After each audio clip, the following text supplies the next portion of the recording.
Ndërprerja e ujit paralizon Fierin. Mijëra banor në Fier dhe rrethina janë pa ujë që prej mbrëmjes së të hënës. Një ndërhyrje e paralajmëruar në rrjet ka shkuar keq duke bërë që riparimi i defektit të zgjasë më tepër nga sa u njoftua nga drejtoria e ujësjellësit.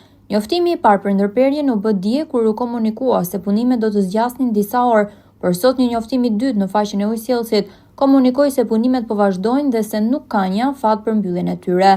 Një situatë që paralizon biznesin dhe prek të gjithë qytetarët në prag të festës së Kurban Bayramit. Të presim se çfarë është në prerje nuk e di, po kaq na thënë që do të ndërprerë. Jo, kemi Mbushën bidonat e ujit.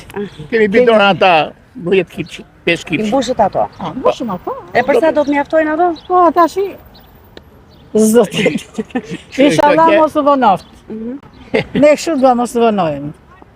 Çfarë bëjmë? Po edhe qytetari Do ketë na një defekti ashtu se pa defekt asgjë nuk është. Tash ne nuk E mirë kuptoni domethënë. Pa.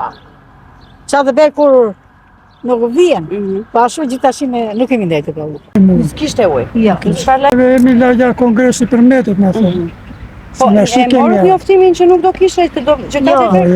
Jo, me po ngritëm mëngjes, sidomos banjat Dhe kisha një bidon, pa nuk lanin dot si. Nuk keni depozita apo pompë kështu Me se. pompë në vete unë lartë në pallas, jemi katin e 5. Po pra, nuk keni depozit në rast të mungon uji. Jo, t'keten. Vonesa sipas të dhënave nga drejtoria e ujësjellësit erdhi pasi u desh të kalonin disa orë për boshatisjen e tubacionit që më pas të mund të niste puna për riparimin e tij.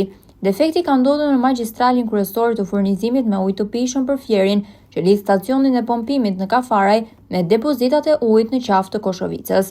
Sipas të dhënave në terren, po punohet për të mbyllur defektin në magjistral, ndërsa paralelisht po instalohet një lidhje bashkuese mes tubacioneve që do të mundësojë furnizimin me ujë për Fierin deri në riparimin e plotë të avarisë.